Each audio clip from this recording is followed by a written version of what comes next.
ॐ ज्ञानतिमिरान्धस्य ज्ञानञ्जनशलाकया चक्षुर्मिलितं येन तस्मै श्रीगुरुवे नमः।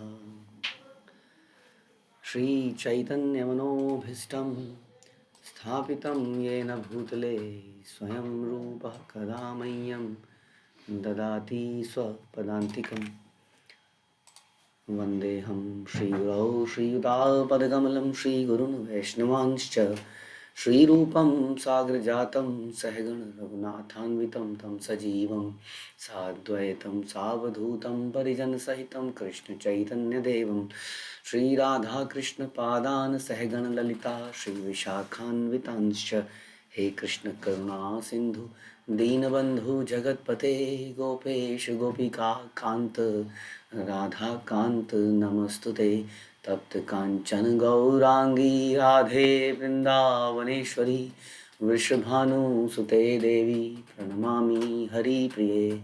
वाञ्छाकल्पतरुभ्यश्च कृपा सिन्धुभ्येव च पतितानां पावनेभ्यो वैष्णवेभ्यो नमो नमः। जय श्री कृष्ण चैतन्य प्रभु नित्यानंद श्री अद्वैत गदाधर शिवासादि गौर भक्तवृंद। हरे कृष्णा कृष्ण कृष्ण हरे हरे, हरे राम राम राम हरे हरे। नमो विष्णुपादाय कृष्ण प्रेष्ठाय भूतले श्रीमते भक्ति वेदांत स्वामिन्निधि नामिने। नमस्ते सारस्वते देवे गौरवाणी प्रचारिणे निर्विशेष शून्यवादी पाश्चात्य देश तारिणे। ओम नमो भगवते वासुदेवाय, ओम नमो भगवते वासुदेवाय, ओम नमो भगवते वासुदेवाय। श्रीमद् भागवतम 7वां कैंटो 12वां अध्याय 15वां श्लोक से हम करेंगे। तो बहुत ही महत्वपूर्ण शिक्षाएं दी जा रही हैं। ये शिक्षाएं खास तौर पर कुछ ऐसी हैं कि ऐसा लगता है कि बड़ी हार्ड हैं। नारद मुनि ने बताई हैं। नारद मुनि एक शुद्ध भक्त हैं। हम सब जानते हैं नारद मुनि की क्या इम्पोर्टेंस है। शिला प्रभुपाद भी अक्सर उनके बारे में चर्चा करा करते थे। तो इसलिए इनको एक्सट्रीमिस्ट ना बोला जाए। कई बार ऐसा बोला जाता है कि इस्कॉन के नियम बहुत ज़्यादा कड़े हैं। हाँ, और इस्कॉन में रहने वाले लोगों में भी कई बार होता है। यहाँ पर इस कॉन्ग्रीगेशन के, इस मंदिर के नियम बड़े कड़े हैं। लेकिन यदि आप श्रीमद् भागवतम के इन चैप्टर्स को सुनेंगे जो नारद मुनि बता रहे हैं युधिष्ठिर महाराज को, तो ऐसा लगेगा कि हमारे रूल्स, हमारे सिद्धांत कुछ भी नहीं है। हम तो कुछ कर ही नहीं रहे हैं वास्तव में। ये हमारा आइडियल है। नित्यम भागवतम सेवा हम सुनते हैं। नित्य भागवत की सेवा। भागवत की सेवा कैसे होती है? भागवत की सेवा होती है उसका श्रवण करके, उसका चिंतन करके भागवत की सेवा होती है। तो इस प्रकार से यहाँ पर आगे बताया जाता है कि मनुष्य को इसकी अनुभूति करनी चाहिए कि भगवान विष्णु एक ही साथ अग्नि, गुरु, आत्मा तथा समस्त जीवों में सभी परिस्थितियों में प्रविष्ट हैं और नहीं भी हैं। वे प्रत्येक वस्तु के पूर्ण नियामक के रूप में बाहरी तथा आंतरिक रूप से स्थित हैं। ये बड़ा इम्पोर्टेंट तत्व है समझना कि ईश्वर कृष्ण भगवान निराकार भी हैं और साकार भी हैं। तो वो हर चीज़ में हैं भी और हर चीज़ में नहीं भी हैं। तो नहीं भी हैं क्यों बोला जाता है? जब भगवान हर चीज़ में हैं, ऐसा हम सुनते हैं, तो फिर नहीं क्यों है? ऐसा क्यों बोला जाता है कि वो हर चीज़ में नहीं भी हैं? और कौन कौन है? भगवान विष्णु एक ही साथ अग्नि में, गुरु, आत्मा तथा समस्त जीवों में सभी परिस्थितियों में प्रविष्ट हैं भी और नहीं भी। तो हैं तो हम सब जानते हैं।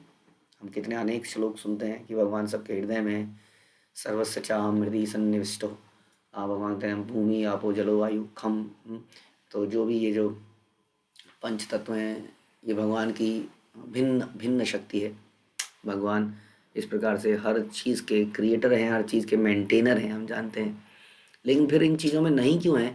क्योंकि कई बार जीवात्माएं ऐसा विचार बना लेती हैं कि भगवान कण कण में हैं, तो कण कण में ही हैं। इसलिए भगवान को इसी रूप में पूजा जा सकता है, इसी रूप में समझा जा सकता है कि वो कण कण में व्याप्त हैं। हम्म? लेकिन हमारे आचार्य श्रीमद् भागवतम और ये श्लोक में भी आपको समझ में आया होगा कि कण कण में तो हैं, लेकिन इसका मतलब नहीं है वो कण कण में हैं तो वही उनका रूप है। हम्म? तो वो नहीं है, इसलिए ये समझना भी जरूरी है कि वो नहीं है इन सब चीज़ों में। हाँ, वो नहीं है। वो कहाँ है? वो भगवान के अपने धाम में है। हम्म? तो धाम में है क्या? बहुत दूर है, हमारे पास नहीं है। नहीं, हमारे पास भी है, धाम में भी है। जैसे कि ये लेक्चर चल रहा है यूट्यूब पे, टीम्स पे, जूम पे, हर जगह ये चेहरा दिख रहा है। तो इसका मतलब ये हर जगह में है, हर घर में है, जहाँ पर भी इसको देखा जा रहा है। लेकिन ये हर घर में नहीं भी है। अगर कोई व्यक्ति ये करे कि वो टेलीविज़न में, मोबाइल में, हाँ, और कंप्यूटर में प्रणाम करने लग जाए, ये व्यक्ति ये सामने बैठे हैं, ये देखिए कंप्यूटर में, हाँ, प्रणाम आपको। हाँ, तो वास्तव में और उसी को मानने लग जाए, उसी को परम सत्य मान ले कि यही सत्य है, परम सत्य यही है। लेकिन क्या वो व्यक्ति कंप्यूटर में है या मोबाइल में? मोबाइल की स्क्रीन को तोड़ेंगे तो क्या वो व्यक्ति बाहर निकल आएगा? बच्चों को कई बार ऐसा लगता होगा, छोटे छोटे बच्चों को, कि ये चूहा भाग रहा है स्क्रीन पर, चूहे को स्क्रीन पर पत्थर मारेंगे, चूहा बाहर निकल आएगा। तो चूहा नहीं है स्क्रीन के अंदर, लेकिन चूहा स्क्रीन के अंदर है भी। यही इसको कहते हैं अचिंत्य भेदाभेद। ये समझना भी बड़ा ज़रूरी है कि ईश्वर वहाँ नहीं है, तभी तो हम उसको खोजेंगे। नहीं तो हमें लगेगा ईश्वर प्राप्त हो गए। ये देखिए जी, ये मेरी शर्ट के अंदर भी ईश्वर है, प्राप्त हो गए। मेरे चश्मे में भी ईश्वर हैं, प्राप्त हो गए। तो क्या चश्मे में ईश्वर नहीं है? चश्मे में भी है, क्योंकि एक एक अणु के अंदर भगवान है। हुँ? लेकिन जब उनको उनको उनकी वर्शिप की जाती है, उनको सरेंडर किया जाता है, तो उनके साकार रूप के प्रति हम आसक्त होने का प्रयास करते हैं, क्योंकि वो ही उस इस इम्पर्सनल ब्रह्म का कारण है, सोर्स है, इस शक्ति स्वरूप का। एक व्यक्ति कहीं पर बैठ के कोई लेक्चर ले रहा है, चाहे वो ब्रॉडकास्ट पूरी दुनिया में हो रहा हो, लेकिन वो कहीं पर बैठा हुआ है, ये समझने की आवश्यकता है। इसी प्रकार ईश्वर कहीं पर, भगवान कहीं पर बैठे हुए हैं, लेकिन सब जगह दिखते हैं, प्रतीत होते हैं अपनी शक्ति से। जब एक मनुष्य, छोटा सा मनुष्य ये कर सकता है आज की डेट में, हाँ, कि पूरे संसार में किसी को कोई बहुत संसार का बड़ा व्यक्ति कुछ ब्रॉडकास्ट करे, पूरे संसार के टेलीविज़न में वो दिख रहा है, फैल गया है पूरे संसार में। लेकिन वो कहीं एक जगह उसको प्रसारित कर रहा है, वहाँ से सब जगह हो रहा है। उसी तरह से भगवान अपने धाम से, ये सारी शक्तियों के माध्यम से सारी चीज़ों में हर जगह पर व्याप्त हैं। लेकिन वही परम सत्य नहीं है, वो परम सत्य कहीं बैठा है, उसको खोजिए, उसको ढूंढिए, उसके प्रति शरणागत होइए, उसको प्रणाम कीजिए, उसकी पूजा कीजिए, उसके भक्त बनिए। ऐसा भगवान बोलते हैं, उस साकार को ढूंढिए। ये फिलॉसफी हमें बहुत अच्छे से हमारी परंपरा ने सिखाई कि कैसे भगवान हर जगह हैं, नहीं भी हैं। इसलिए नहीं भी हैं जानना भी बड़ा ज़रूरी है, क्योंकि व्यक्ति उसी में संतुष्ट हो जाता है। हाँ, ये हैं, हर जगह हैं, क्यों मंदिर बनाना चाहिए, भगवान तो सब जगह हैं। तो व्यक्ति उसी में संतुष्ट हो जाता है, और फिर उस इम्पर्सनल ब्रह्म के प्रति शरणागति नहीं हो सकती है।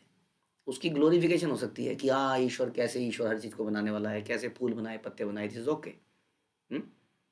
बट इसी में रह जाएं, दिस इज नॉट ओके। तो कई बार इस चक्कर में व्यक्ति वहीं पर अपने आप को सीमित कर लेता है, इसीलिए लोग भक्ति योग नहीं प्राप्त कर पाते हैं, ज्ञान योगी बन जाते हैं।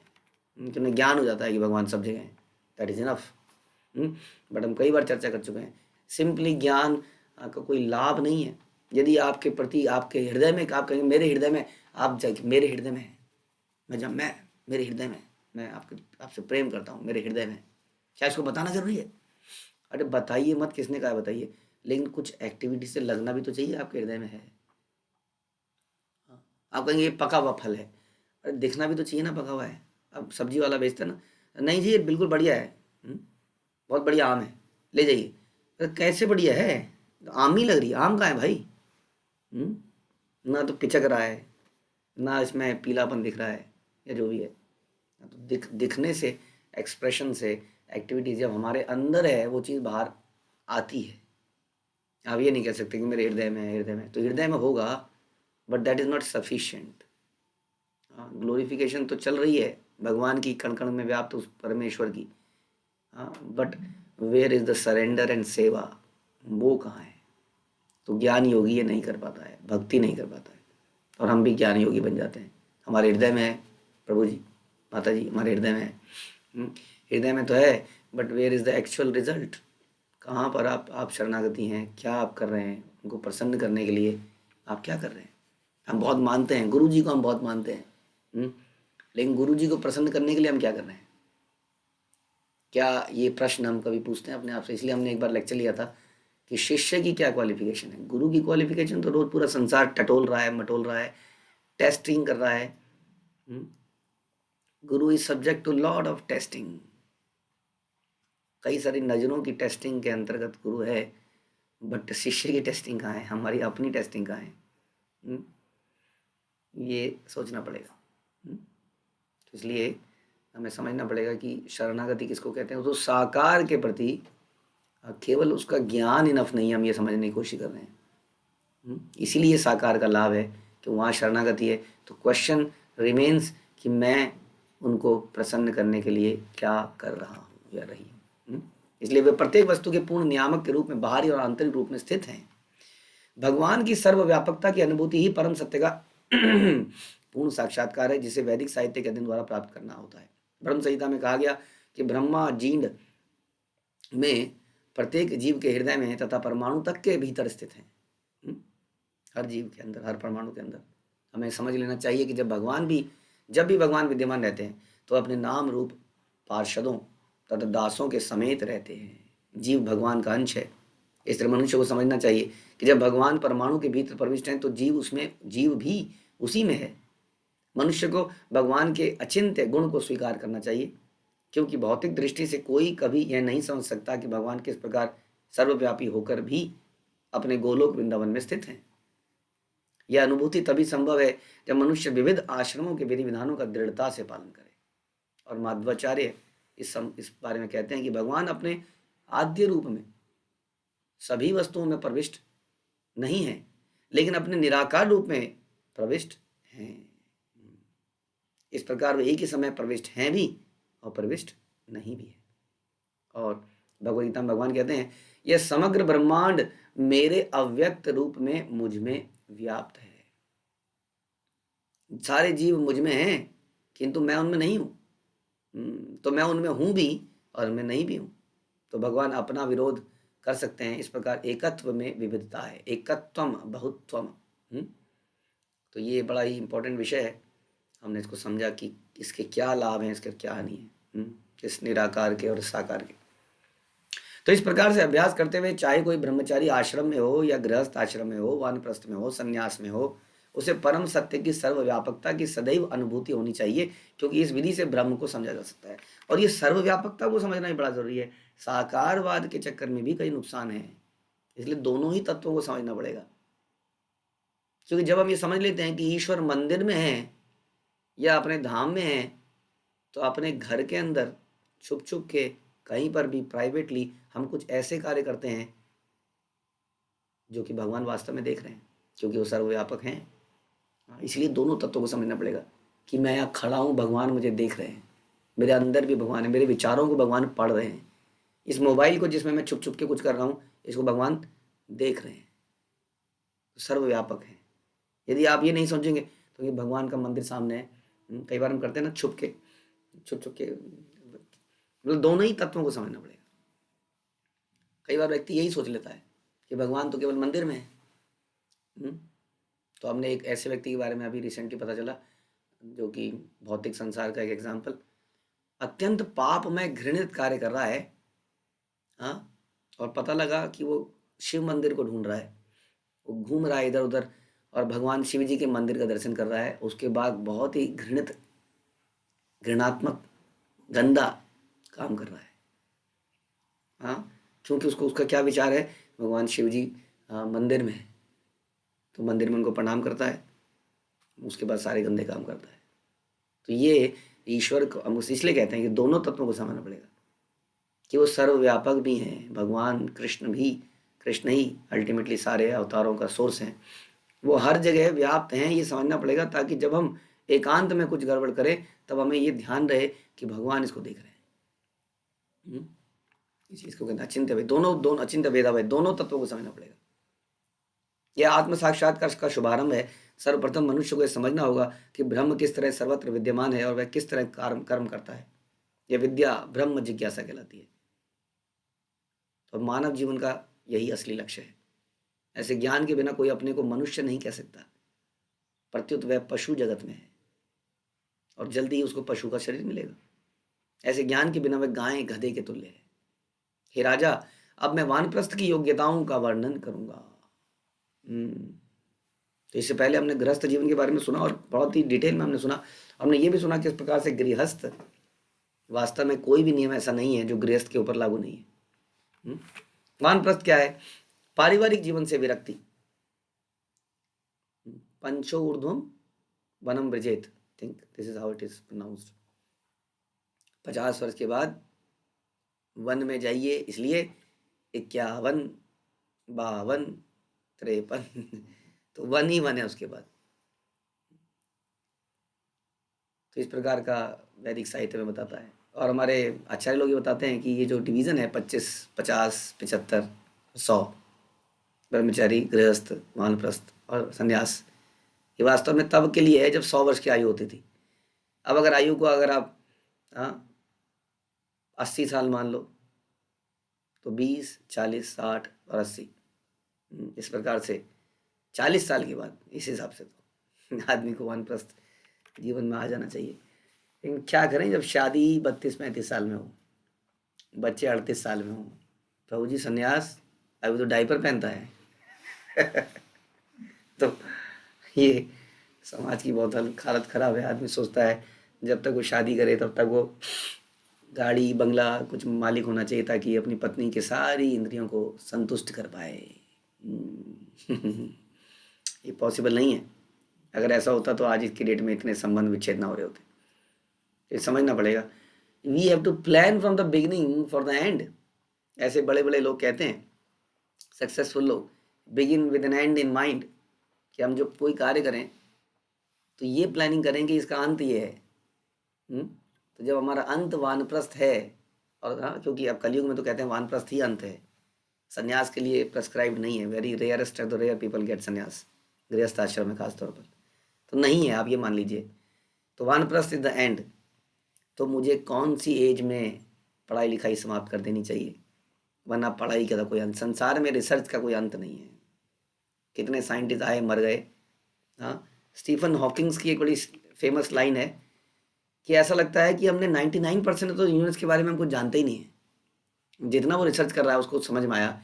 एक डार्क एनर्जी कहते हैं, संसार में एक डार्क एनर्जी है। कई साइंटिस्ट को मानते हैं कि यानी कि डार्क एनर्जी का मतलब कुछ है, कुछ तो है उसके पीछे जो कि हमें पता नहीं चल पा रहा है। ऐसा लगता है हम जानते ही नहीं है। तो कितना दिमाग पाएंगे हम? अल्टीमेटली मर गया व्यक्ति वो, और ऐसे ही सारे मर ही जाएंगे। तो लाभ नहीं हुआ कुछ उस रिसर्च का। तो कब तक हम पढ़ाई करेंगे, कब तक हम डिग्रियां लेंगे, क्या करना चाहते हैं? We don't have an end in the mind in the beginning. हम चले जा रहे हैं विदाउट थिंकिंग कि हमें पहुंचना कहाँ पर है। जब यही हमारे जीवन का अंत है तो किस प्रकार से लाइफ को बिगिनिंग से मोल्ड किया जाए, बिगिनिंग से मोल्ड किया जाए। कई लोग बड़े जल्दी रिटायरमेंट ले लेते हैं। कई लोग बोलते हैं कैसे चल रहा है इनका घर। हाँ, जरूर कहीं से घपला हो रहा होगा कहीं से कुछ आ रहा होगा।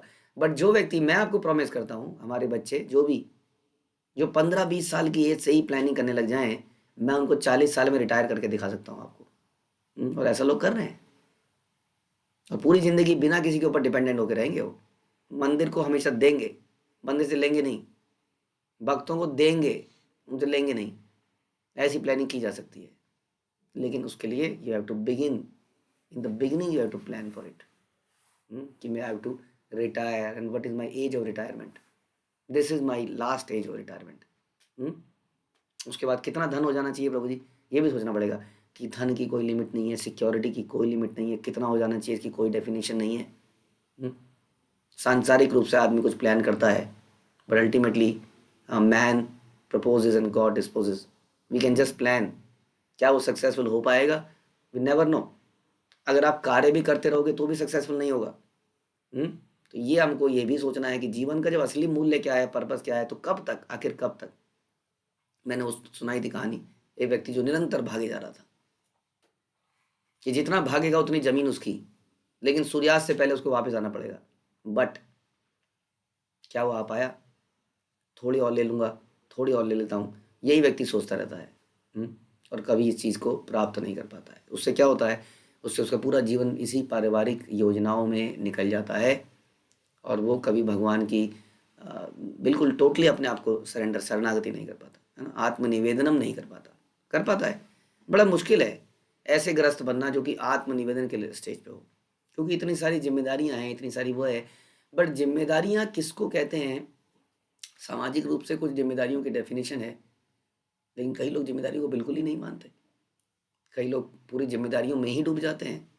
तो इन दोनों के बीच का रास्ता अपनाना होगा कि एक जिम्मेदारी है, कहाँ तक जिम्मेदारी है, और जिम्मेदारी वास्तव में क्या है? केवल पेट भरने की जिम्मेदारी है या कुछ और जिम्मेदारी है? नौकरी पे लगाने की जिम्मेदारी है या कुछ और जिम्मेदारी है? What is the meaning of guru न सस्यात, माता न सस्यात, पिता न सस्यात? What is the meaning? क्या मतलब है उसका? कि ये हमारी जिम्मेदारी है कि हमने उसको सेटल कर दिया है, उसकी शादी कर दी है, उसकी नौकरी लग गई है। क्या ये एकमात्र जिम्मेदारी है या इसके बियॉन्ड भी कुछ है? ये समझना पड़ेगा। तो वास्तव में क्या हमने अपनी जिम्मेदारी निभाई है? जो हमें लग रहा है सब कुछ, हाँ जी अब हम फ्री हैं। क्यों फ्री हैं? क्योंकि सब बच्चे सेटल हो गए हैं। हाँ, तो सेटल यानी कि इस संसार में आपने उसको सेटल कर दिया। इसका मतलब बार बार इस संसार में आएगा ना, क्योंकि वो सेटल हो चुका है, फिक्स हो चुका है, सेटल्ड हो गया है। तो ऐसा नहीं कहना चाहिए अब मैं बहुत प्रसन्न हूँ, मैं बड़ा फ्री महसूस कर रहा हूँ। क्यों? क्योंकि मैंने सबको अनसेटल कर दिया है। कहाँ से अनसेटल कर दिया है? संसार से अनसेटल कर दिया है। अब सबको पता है जीवन का मूल्य क्या है। तो क्या ऐसा नहीं बोलना चाहिए कि अब मैं फ्री हूँ, सब अनसेटल है? सबका गोल अब भगवान के धाम में ही सेटल होने का हो गया है। Then you are free. तो ये भी क्वेश्चन है कि हम सोच रहे हैं हम फ्री हो गए अब जिम्मेदारियों से। तो क्या हमने जिम्मेदारी वास्तविकता में निभाई है? इसीलिए ये सुनना पड़ेगा कि वानप्रस्थ आश्रम, वानप्रस्थ के विधि विधानों का कठोरता से पालन करते हुए वह महर लोक नामक उच्चतर लोक को सरलता से भेजा जा सकता। इतना हम तो भगवान के धाम में जाना चाहते हैं, लेकिन कोई अगर वानप्रस्थ को भी ढंग से पालन करे तो उच्च लोकों में जा सकता है। उच्च लोकों की सुगम यात्रा, not by rocket, not by aeroplane, but by going to Vanaprastha ashram. वानप्रस्थ आश्रम में रहने वाले व्यक्ति को जुती हुई जमीन में उगा अन्न नहीं खाना चाहिए। तो फिर क्या करना चाहिए? उसे बिना जुती जमीन में उगे उन अन्नों को भी नहीं खाना चाहिए जो पूरी तरह पके ना हो। ना ही वानप्रस्थ को अग्नि में पका खाना चाहिए। निसंदेह उसे सूर्य प्रकाश में पके फल ही खाने चाहिए। नारद मुनि बता रहे हैं। तो कहते हैं ना कि aim for the sky and you hit the mountain. कम से कम इसको सुन के हमें समझ नहीं, मैं कुछ नहीं कर। लोग कहते हैं ना बड़े नियम हैं, बड़े नियम हैं। आप बताइए क्या नियम है नहीं कोई नियम। खाने का नियम है, ये मत खाओ, ये मत करो, इतने बजे सो जाओ, ऐसा कर लो, ऐसा कर लो। दम घुट रहा है मेरा। अब बताइए, ये नारद मुनि कह रहे हैं। कैन बी डिसरिस्पेक्ट नारद मुनि? श्रीमद् भागवतम 7वां कैंटो 12वां अध्याय 18वां श्लोक। क्या करना चाहिए? तो उसको इस प्रकार का जीवन, basically what is trying to say total वैराग्य का जीवन। ऑल दो श्रील प्रभुपाद ने हमें डिफरेंट तरीके से इन सब चीज़ों को समझाया है, कैसे आज की डेट में इसको करा जाए ये समझाया है। इसलिए एक लेटर था प्रभुपाद का जो हम कुछ भक्तों के साथ कुछ दिन पहले देख रहे थे, जिसमें एक भक्त कहता है, हाँ हिज होलिनेस गोपाल कृष्ण महाराज का लेटर। उसमें प्रभुपाद उनको लिख रहे हैं, मुझे तुम्हारा पत्र मिला। गुरु महाराज पूछ रहे थे क्या मुझे यूएस जाना चाहिए? यूएस में जॉब मिल रही है, सैलरी ज़्यादा मिल जाएगी, क्या करना चाहिए मुझे? तो प्रभुपाद आंसर में लिख रहे हैं, यू मस्ट गो देयर, अच्छी जॉब करो, भगवान के लिए कमाओ, भगवान को दान दो। ऐसे ही किया उन्होंने अपने जीवन में। ये भी वानप्रस्थ है, ये समझना पड़ेगा। इसको कहते हैं युक्त वैराग्य, जो हमारे आचार्यों ने खास तौर पे हमें समझाया। श्री रूप गोस्वामी भक्ति Rasamrita Sindhu, nectar of instruction, ये सब ग्रंथों में हम पढ़ते हैं ऐसी चीज़ों को। युक्त वैराग्य किसको कहते हैं? कि where person is working but not for himself, for his family, but still engage and busy, और इसलिए वो कुछ चीज़ों को, सुविधाओं को एक्सेप्ट कर सकता है। इसके चलते हुए हवाई जहाज में भी जा सकता है सन्यासी भी। इसके चलते सन्यासी किसी घर में रह सकता है, क्योंकि वो निरंतर मंदिरों का निर्माण, प्रवचन ये कर रहा है। इस पर्पज से वो ये सब सुविधाओं को, कार में घूम सकता है, तो ये एक और इसका लेवल हमारे आचार्यों ने हमें सिखाया कि वास्तविकता में संसार में अब की डेट में इस सिद्धांत को कैसे पालन किया जा सकता है। इसलिए कहते हैं कि आचार्यों और भक्तों के साथ ही हमें शास्त्रों का सही मतलब समझ में आता है। कई लोग क्योंकि ऐसे शास्त्रों को पढ़ के कहते हैं ये रही मेरी पत्नी, प्रभु जी आप संभालिए, मैं तो चला। जो शास्त्र बता रहे हैं कुछ और, देखिए क्या बता रहे हैं। तुम्हारे आचार्यों ने जो करके दिखाया ना, वही है वास्तविक शास्त्रों का मतलब, ये समझना पड़ेगा। तो इसलिए एनीवे, बट कहने का मतलब ये है कि कभी भी हम अगर ये बोलें कि नियम बहुत ज़्यादा हैं तो ये पढ़िए और तब समझ में आएगा। सूर्य के प्रकाश में पके फल खाने चाहिए। वानप्रस्थ को चाहिए कि जंगल में अपने आप उगे फलों तथा अन्नों के पुरोडाश को यज्ञ में डालने के लिए तैयार रहे। जब उसे थोड़ा सा नया अन्न प्राप्त हो जाए तो वह पुराने अन्न के पुराने संग्रह को त्याग दे। यानी कि कहीं से कुछ मिल जाए ज़्यादा तो उसको दान दे दे, आगे संग्रह ना करे बिल्कुल भी उसके बाद। लेकिन हम तो पूरा जीवन उस संग्रह में निकाल देते ना, कि बाद का जीवन तभी बिता पाएंगे जब पहले के जीवन में संग्रह करेंगे और फिर बिताएंगे। ये समझने की बात है। आपको याद होगा कि सनातन गोस्वामी के साथ ईशान जा रहे थे जंगल में, और वहाँ पर एक होटल में रुके, और होटल वाले ने उनको मारने का प्रयास किया। क्यों प्रयास किया? क्योंकि ईशान के पास स्वर्ण मुद्राएं थी, आई थिंक 8 स्वर्ण मुद्राएं थी। तो ईशान ने कहा हाँ हैं, दे देता हूँ। सनातन गोस्वामी का निकालो बाहर, उसने 7 मुद्राएं निकाल के दे दी। थोड़ी देर आगे सनातन गोस्वामी फिर पूछा तुम्हारे पास अभी भी मुद्रा है ना? उन्हें समझ में आ गया हाँ है, एक और है ना, तुम वापस चले जाओ, डोंट वरी, तुम अभी इस वैराग्य के लिए एलिजिबल नहीं हो। क्योंकि कहते हैं ना गोप्रित्वम वर्णम तथा, वो भाव अभी नहीं आया है कि कृष्ण ही रक्षक है। वेरी डिफिकल्ट, ऑल दो मुश्किल है, चिंतन तो कर ही सकते हैं। चिंतन करते करते ही चेतना बनती है। अभी बहुत सारी सुपरफिशियल चीज़ों के लिए, मैं एक प्रवचन सुन रहा था उसमें बता रहे थे कि हम लोगों के अंदर बहुत सारी सुपरफिशियल चीज़ों के लिए ये है। बहुत ही अच्छी लाइन, आई विल ट्राई कि आप लोग उसको सुने, कि हमें हमेशा लगता है यहाँ ये कमी है, यहाँ ये कमी है, यहाँ उन्होंने बताया कि अगर 2 बॉक्स रख दिए जाए, डोनेशन ग्लोरिफिकेशन और दूसरा बॉक्स सजेशन पब्लिक कंप्लेंट, तो संसार में ये दस्तूर है कि आपका सजेशन और कंप्लेंट बॉक्स हमेशा भरा रहेगा। तो वो बता रहे थे कि व्यक्ति जीव जो है भगवान के धाम में भी जाएगा और बोलेगा भगवान यहाँ पे ये सब कुछ सही है, पनीर क्यों नहीं बनता है? हफ्ते में एक बार पनीर मिलना चाहिए। दूसरा व्यक्ति कहेगा दूध गर्मा गर्म मिलना चाहिए, ठंडा मिलता है। भगवान आपने बहुत कुछ दिया लेकिन ये थोड़ी कमी है। तो ये हमारा नेचर है, क्योंकि हम प्राप्त करना चाहते हैं, हम सर्व नहीं करना चाहते। सर्व करने के लिए हमने सुना था लक्ष्मण के बारे में, उनकी माता उनको क्या बोलती है? उनकी माता बोलती है बेटा लक्ष्मण, तुम्हारे लिए कोई कंपटीशन नहीं है, तुम कभी अकेलापन महसूस नहीं करोगे। हाँ, ये भी हमने प्रवचन में सुना कि अकेलापन क्या है। अकेलापन भौतिक संसार में लगता है। ये बता रहे हैं हमारे आचार्य, बता रहे हैं, ये कमेंट्री में बोल रहे हैं, बता रहे हैं कि अकेलापन भौतिक संसार में लगता है। इसलिए लक्ष्मण, तुम्हें कभी अकेलापन, तुम्हें कभी कंपटीशन महसूस नहीं होगा, क्योंकि सेवा करने के लिए कभी कंपटीशन नहीं होता है।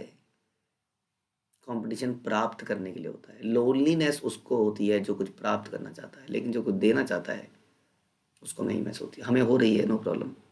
इसका मतलब हमें अपनी स्तर को ऊंचा करने की ज़रूरत है।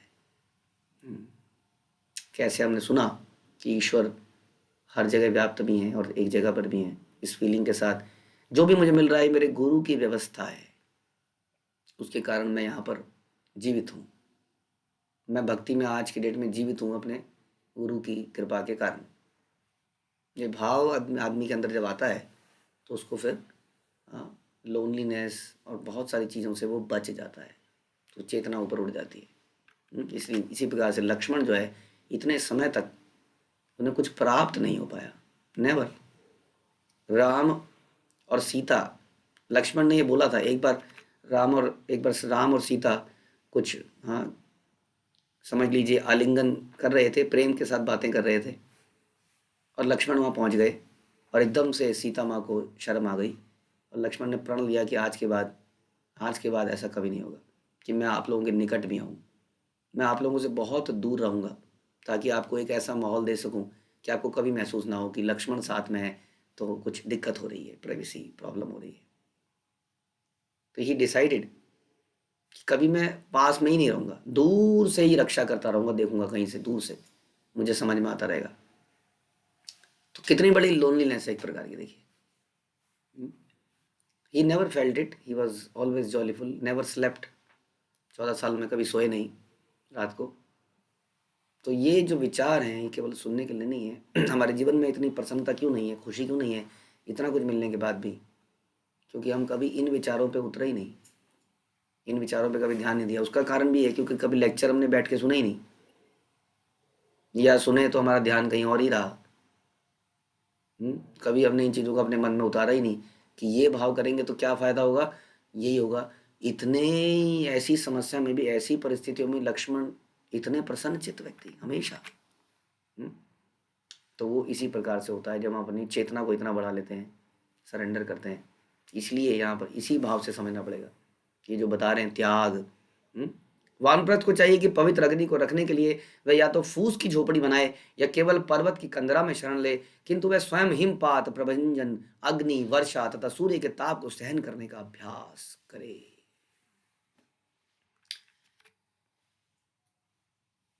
हम अगर वानप्रस्थ आश्रम में जाए ना तो बेटर नहीं है। बट आप जाए ना जाए, आपकी उम्र के हिसाब से आप उस आश्रम में हो, उसका पालन नहीं कर रहे हैं।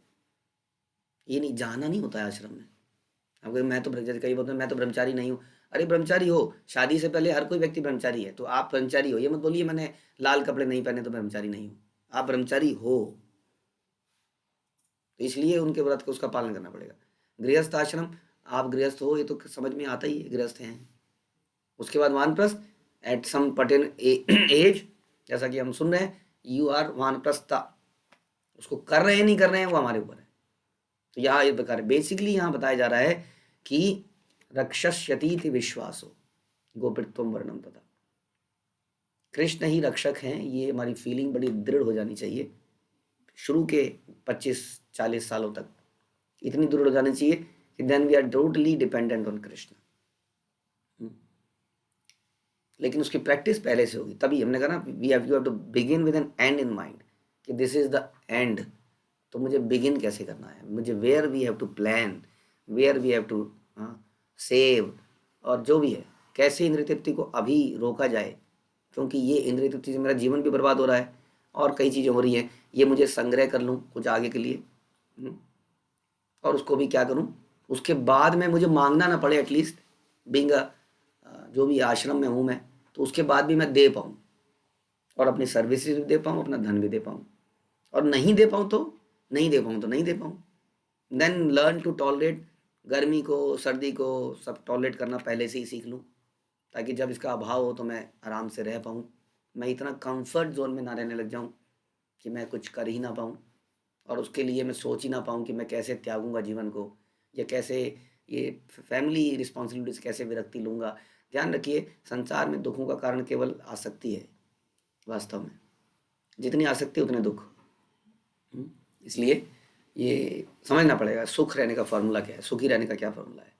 इसलिए हमने डिस्कस किया था कि बड़ा जटिल लगता है ये नारद मुनि का ये प्रवचन, लेकिन इसको कैसे किया जाए ये हमारे आचार्यों ने हमें बताया। मॉडर्न टाइम्स में श्रील प्रभुपाद ने हमें खूब करके दिखाया। उन्होंने जो भी अपना एक सिस्टम बनाया उसमें दिखाया कैसे करा जा सकता है, कैसे टोटली भगवान पे डिपेंडेंट रहा जा सकता है। तो हमने चर्चा करी कि कैसे व्यक्ति प्रसन्नचित्त रह सकता है, कभी वो लोनलीनेस महसूस नहीं कर सकता है, कैसे वो हमेशा ये सोच सकता है कि मैंने मैं कैसे प्रसन्न कर सकता हूँ गुरु को, भगवान को। वो सोचे, दूसरा नहीं कर रहा है डज नॉट मैटर, कैसे मैं भक्तों को प्रसन्न कर सकता हूँ, उनको सर्व कर सकता हूँ। दूसरा नहीं कर रहा है तो इट इज़ बिटवीन हिम और हर एंड कृष्ण। तो ये वानप्रस्थ आश्रम, इसके बारे में हम और कुछ सुनेंगे, नारद मुनि को थोड़ा धैर्य से सुनेंगे, माइंड को ओपन करके सुनेंगे। कभी भी ये ना सोचे ऐसा थोड़ी होता है, क्योंकि then we are disrespecting Granthraj Shrimad Bhagavatam. Granthraj Shrimad Bhagavatam की जय, श्रील प्रभुपाद की जय, नारद मुनि की जय। हरे कृष्ण।